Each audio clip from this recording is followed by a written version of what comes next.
네, 오늘 경주마 시간에서는요. 반등이 나와줘야 될 자리에서도 반등답지 못한 반등을 보여준 국내 증시 투자 전략 좀 이야기 자세히 나눠보죠. 오늘 두 분과 함께 할게요. 메리츠증권 백도희 부장, 유한타증권 장시영 차장과 함께 하겠습니다. 두 분 어서 오세요. 안녕하세요. 두 분 오늘 뭐 어디 영국 유학생 약간 기숙사 학생룩을 이렇게 입고 오셨어요. 단정하게.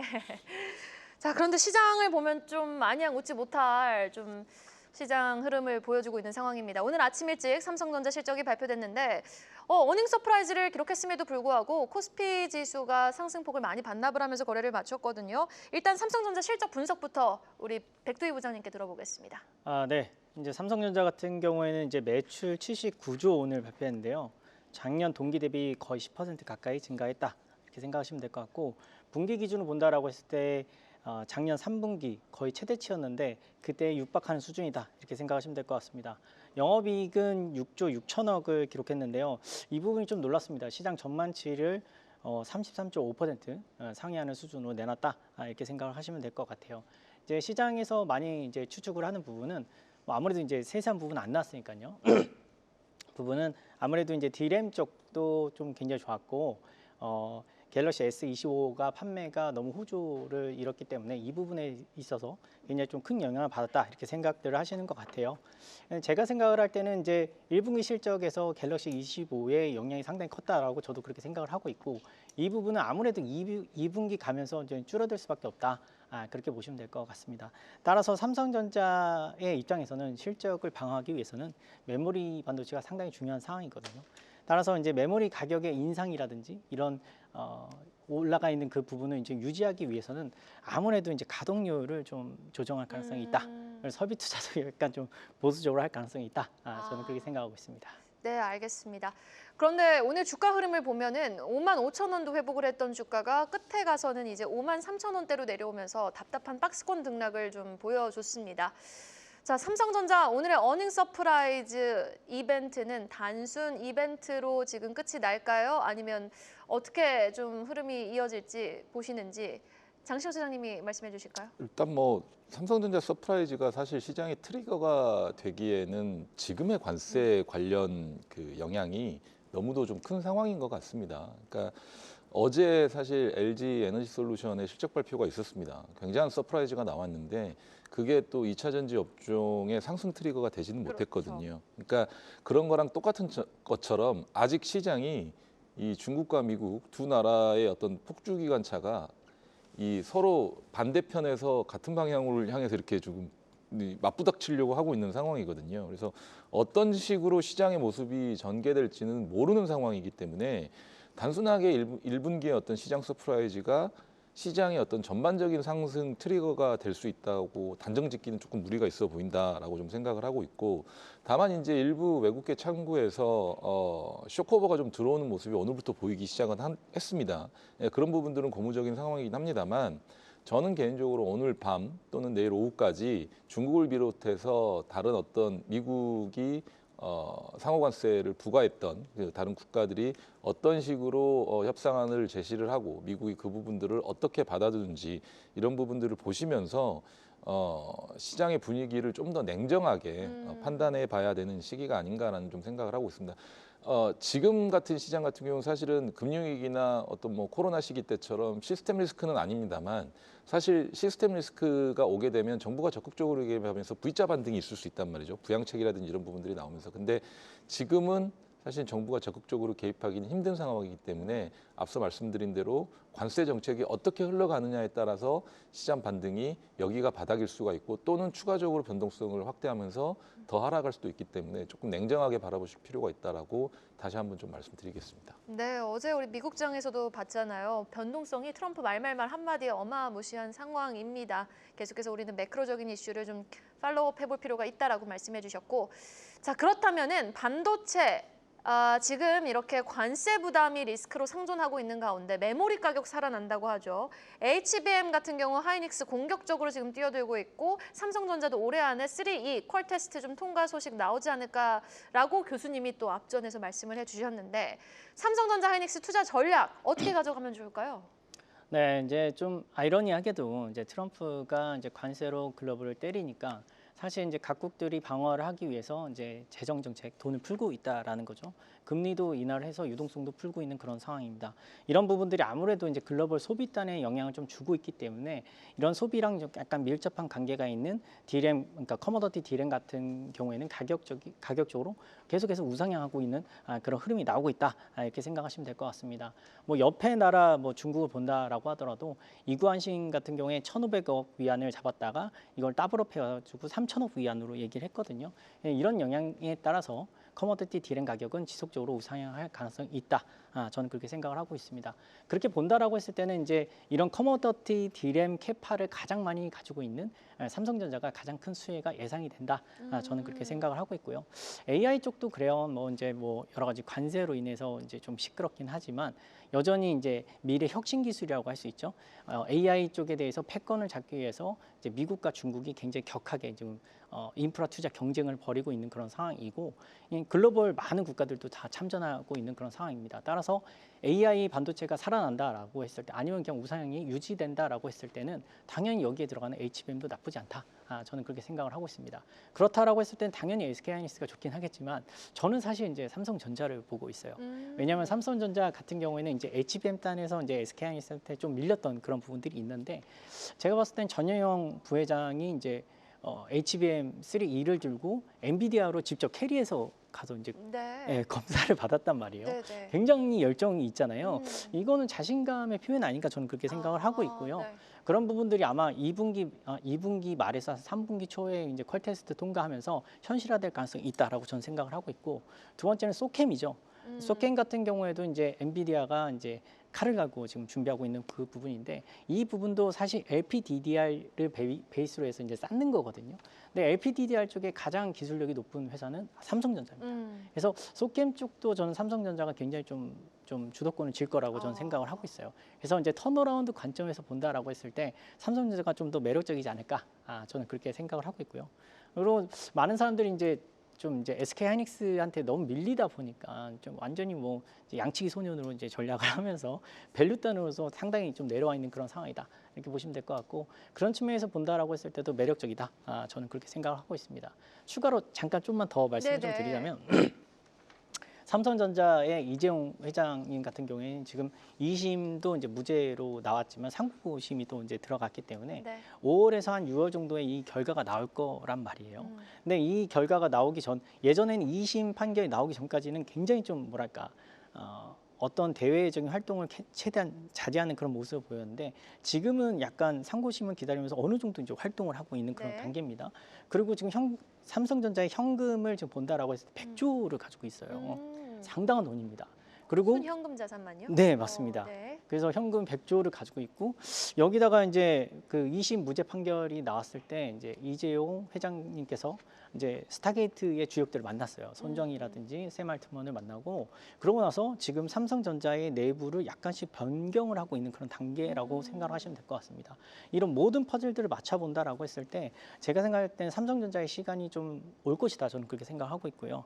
그런 측면에서 본다라고 했을 때 4월 중순부터는 좀 삼성전자를 좀 모아가는 전략이 좀 유효하지 않을까 저는 그렇게 생각하고 있습니다. 네, 삼성전자에 대해 또 긍정적인 시각을 말씀해 주셨습니다. 그러면 매크로적인 이슈가 지금 많이 중요해 보인다라고 대답을 해주신 우리 장시용 차장님께서는 삼성전자, SK하이닉스 좀 반도체 쪽 투자 전략, 뭐 지금 산업 현황 좀 어떻게 보시는지 궁금하네요. 일단 뭐 디램 현물 가격이 한 달 새 13% 넘게 좀 오르고 있는 상황입니다. 물론 이제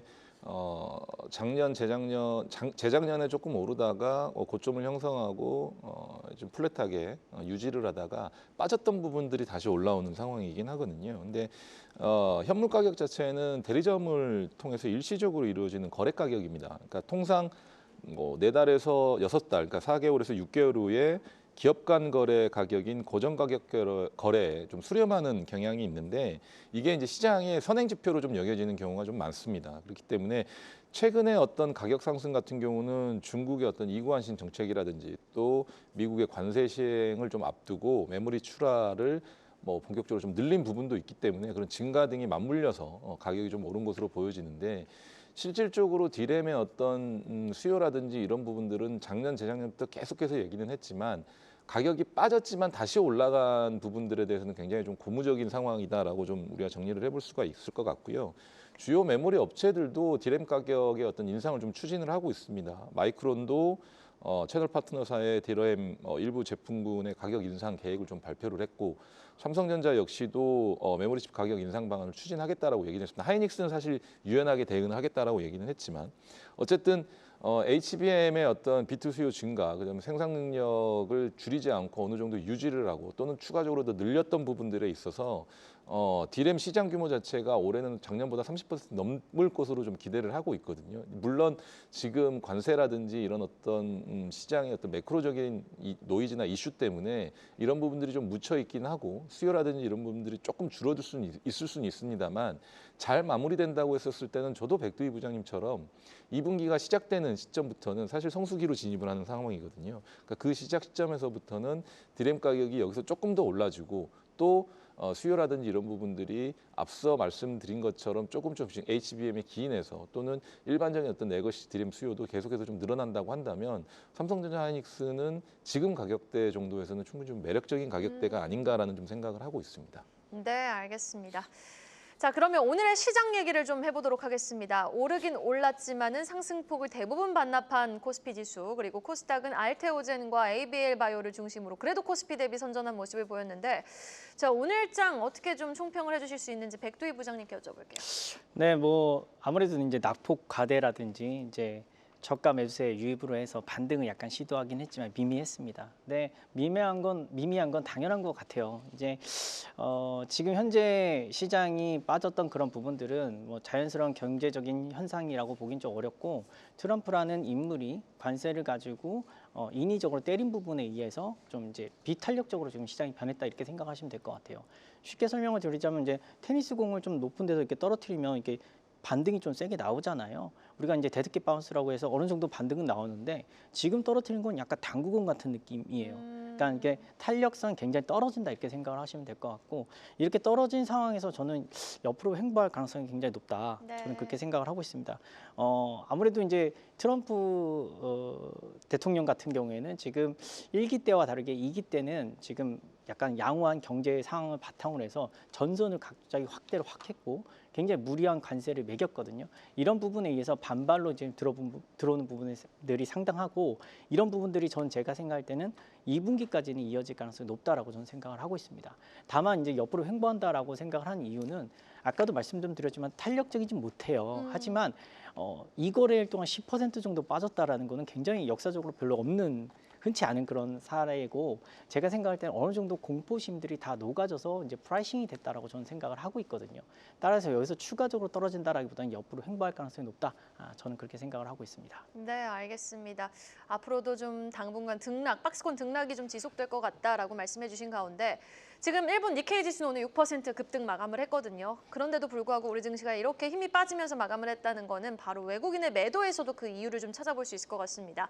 오늘 달러화에 대한 원화 가치가 금융위기 때 이후 처음으로 가장 높은 레벨에서 1,473원에서 종가를 형성했는데, 외국인의 매도 지속될까요, 차장님? 여전히 이제 대외 불확실성이 계속해서 좀 확대되고 있는 상황이라고 좀 보시면 될 것 같습니다. 대통령 탄핵 이슈가 마무리되고 환율이 안정을 되찾은 듯 했습니다만 그 이후로 다시 또 급등하는 맞아요. 좀 모습을 보여주고 있거든요. 그로 인해서 외국인들의 국내 주식 매도세가 계속해서 좀 진행이 되고 있는 상황이고, 오히려 좀 가속화가 되고 있는 상황이죠. 사실 근데 공매도 시행 이후에 그동안 대기 중이던 자금들도 유입 중에 있거든요. 우리가 최근에 이 창구의 모습을 보면 그동안 보이지 않았던 외국계 창구의 모습들이 많이 보입니다. 사실 몇 년 동안 UBS라든지 골드만삭스, 메릴린치, BNP 바바라 이런 창구들은 못 봤거든요. 뭐 최근에 사실은 뭐 대형주들 위주로 파란색 창구로 좀 뜨기는 합니다만 이제 공매도를 좀 주로 하고 있기 때문에 몇몇 종목군들에서는 뭐 공매도가 좀 심하게 진행됐다거나 하면 환매수도 들어오는 그런 모습들도 좀 보여주고 있습니다. 쇼커버가 들어오는 모습들도 좀 보여주고 있어서 그동안 보지 못했던 창구들이 속속들이 보여준다라는 거는 외국계 자금들의 어떤 유입도 어느 정도 있었다라는 부분도 분명히 있거든요. 그래서 그런 부분들 좀 생각을 해보시면 좋을 것 같은데, 지금 시장을 괴롭히는 사실은 미중을 비롯해서 다른 어떤 국가들의 관세 공포가 잘 마무리된다고 했었을 때는 달러 인덱스가 아직까지는 약세 기조를 좀 유지하고 있기 때문에 저는 지금의 공매도 자금은 외국계가 현물 매수 자금으로 다시 바뀔 수도 있다는 상황이 연출될 수도 있다라고 좀 보거든요. 그러니까 환율이 안정되지 않았기 때문에 여전히 국내 시장에 대한 어떤 좋은 뷰를 가지고 있지 못하지만 달러 인덱스가 계속해서 지속적인 어떤 약세 기조를 유지한다고 했었을 때 또 대외 불확실성이 어느 정도 해결된다고 했었을 때는 원화는 다시 강세로 갈 수 있는 가능성이 높습니다. 그렇다고 하면 지금 공매도로 들어갔던 외국인들의 자금들이 쇼커버가 좀 거세게 들어오면서 시장을 좀 끌어올릴 수 있는 동력이 될 수도 있다라는 점으로 좀 그렇겠네요. 반문을 해볼 수가 있을 것 같고요. 다만 이제 이런 어떤 상황들이 연출이 된다라는 것은 예측이 굉장히 어려운 구간인 건 사실입니다. 그래서 사실 저는 지금 시장은 대응의 영역이기 때문에 여전히 당분간은 변동성이 확대될 구간으로 좀 변동성이 확대되는 그런 구간이 지속될 것으로 좀 보여지기 때문에 시장을 조금 보수적인 관점으로 좀 보시면서 성급하게 좀 대응하신다기보다는 만약 대응하신다고 한다면 이거는 너무 과하게 빠진 것 같다라고 했을 때는 단기적인 관점으로만 좀 접근을 해보시는 게 어떨까라고 조심스럽게 좀 말씀드려보고 싶습니다. 네, 두 분 모두 어떻게 보면 이제 답답한 흐름이 당분간은 좀 이 불확실성이 상존하는 한 지속될 수 있다라고 말씀해 주신 건데 그렇다면 오늘 고개를 든 조선과 방산 한번 집중 조명해 보겠습니다. 짧게 대답을 해주시면 좋을 것 같은데 오늘 조선주 강했잖아요. 어떻게 보셨어요, 흐름? 백두희 부장님. 네, HD 현대가 헌팅턴 인걸스와 MOU 체결했다 이런 뉴스가 나오면서 좀 강세를 보였는데 헌팅턴 인걸스라는 회사를 찾아보니까 미국 이지스 구축함이라든지 뭐 대형 상륙함, 대형 경비함을 건조하는 굵직한 건 다 만들었네요. 네, 그런 회사라고 생각하시면 될 것 같습니다. 아무래도 이제 미국이 해상 패권을 잡기 위해서 오히려 더 그쪽에 강화시키기 위해서 우리나라 조선사와 협력을 하고 있는 부분이 현실화되고 있다라고 생각하니 많은 이제 그런 투자자들이 긍정적으로 평가한 것 같은데요. 제가 생각할 때는 관세에서 벗어난 섹터이기도 하고 향후에 이제 중국의 선사라든지 선박이 미국에 이제 들어갈 때 아무래도 이제 수수료를 매기는 그런 법안들이 지금 계속 얘기가 나오고 있는 그런 상황이기 때문에 제가 생각할 땐 방어 섹터로는 당분간 그 위치를 어느 정도 유지할 것이다. 저는 그렇게 생각하고 있습니다. 네, 그럼 주도주 역할을 계속할 수 있을 것이다라고 말씀을 해주신 거죠. 방어주 정도로. 방어주요. 네, 네. 네, 방어주. 네, 알겠습니다. 네. 자, 방산주 또한 오늘 크게 올랐습니다. 확실히 한화 에어로스페이스의 유중 축소 소식이 힘을 더했는데 방산주의 약진 지속될까요? 뭐 저는 항상 누차 말씀드리지만 유중 이슈가 잘 마무리된다라는 가정하에 방사는 물론이고 조선 관련 종목들이 재상승이 있을 것 같다라고 누차 말씀드렸습니다. 전고점을 맞아요. 갱신하는 정도의 상승이 있을 거라고 누차 말씀드렸는데 모든 주주들이 바라는 대로 뭐 유중을 처리한 것은 아니지만 뭐 유중 규모도 줄이고 계열사 3자 배정 등으로 마무리가 좀 잘 돼가는 것 같습니다. 사실 이제 그러면서 하나 에어로스페이스도 오늘 8% 넘게 좀 반등을 한 것 같고 생각보다 유중 일정이 빠르게 좀 마무리가 된 것 같습니다. 그 노이즈가 빠르게 마무리가 된 거죠. 일정 자체는 아직 남아 있지만 그 부분들에 대한 어떤 노이즈라든지 이런 부분들이 충분히 해소가 된다라고 했었을 때는 저는 지금부터서는 생각보다 좀 빠르게 관세 이슈에 덜 민감한 방산주 그리고 앞서 백두희 부장님께서 말씀해 주셨던 조선주 그리고 LNG 관련 종목들도 시장이 조금 변동성이 있었을 때는 뭐 단기적으로나마 저점 매수를 해보면서 좀 접근을 해볼 수 있는 섹터가 아닌가라는 좀 생각을 하고 있습니다. 네, 알겠습니다. 오늘 분명 방산주, 조선주의 반등은 의미가 있었던 반등이었다라고 두 분 모두 말씀을 해주셨습니다. 자, 내일장도 답답할지 좀 걱정입니다. 두 분 내일장 전략 제시해 주신다면요. 먼저 백두희 부장님. 네, 아무래도 이제 제일 좀 두려운 부분이 반도체 관세가 현실화되느냐 이 부분일 것 같아요. 그러니까 이 부분이 현실화되지 않는다면 아무래도 이제 탄력이 떨어지는 반등이 좀 뭐 탄력 있는 반등이 나왔으면 좋겠지만 어쨌든 네. 탄력이 떨어지는 반등이 이어질 가능성이 있다라고 저는 생각하고 있습니다. 그 이유는 아무래도 이제 코스피 자체가 PBR로 본다라고 했을 때 0.8 정도거든요. 역사적 저점 수준이라고 생각하시면 될 것 같아요. 이거보다 좀 낮았던 때는 아마 코로나 때 정도라고 생각하시면 될 정도로 상당히 낮은 수준을 유지하고 있다. 그래서 여기서 추가적으로 떨어지기는 조금 힘들다. 저는 그렇게 생각을 하고 있고요. 코로나 때보다는 괜찮을 거다라는 그렇죠. 말씀이신 코로나 거죠? 때는 아예 그냥 모든 경제가 그렇죠. 셧다운을 했기 그때 때문에 수준을 우려하시는 분들도 계시니까. 네. 네, 그래서 제가 생각할 때는 지금 어느 정도 0.8 정도면은 여기서 하단이 이제 형성이 됐다. 저는 그렇게 생각을 하고 있고요. 미증시 또한 지금 단기간에 너무 급락을 했어요.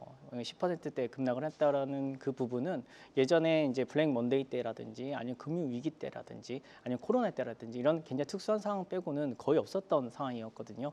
그래서 이런 부분들이 이제 공포가 빠르게 프라이싱 됐다. 그래서 저는 그렇게 생각을 하고 있고요. 그래서 옆으로 횡보하지 않을까 저는 그렇게 생각을 하고 있고 여기서 이제 트럼프의 입이 관세 완화로 좀 나오고 혹은 파월의 푸시 작동을 한다라고 했을 땐 그때는 반등을 세게 할 겁니다. 그때는 반도체 위주로 해서 좀 접근을 하시는 게 좋을 것 같고요. 그런 게 없다라고 했을 때는 아까 말씀드렸던 방어 섹터인 조선주라든지 방산주 혹은 뭐 바이오 쪽으로 해서 좀 접근하시는 게 어떨까 저는 그렇게 생각하고 있습니다. 네, 장시용 차장님의 전략은요?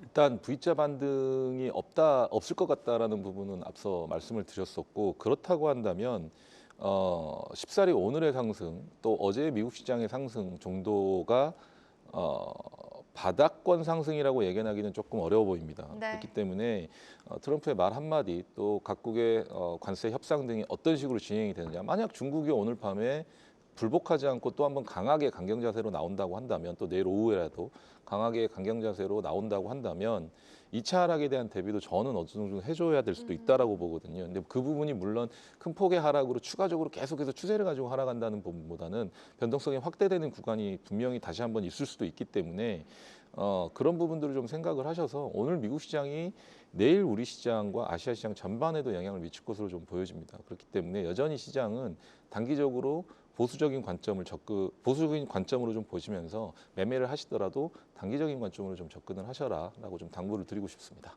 네, 오늘 시장 좀 집중 분석하는 시간 경주말을 통해 확인해봤습니다. 지금까지 메리츠증권 백두희 부장, 유한타증권 장시영 차장이었습니다. 오늘 두 분 수고 많으셨습니다. 계속해서 다양한 경제 이슈를 알고 싶다면 구독과 좋아요, 알림 설정 부탁드립니다. AI 캐스터 권미정이었습니다.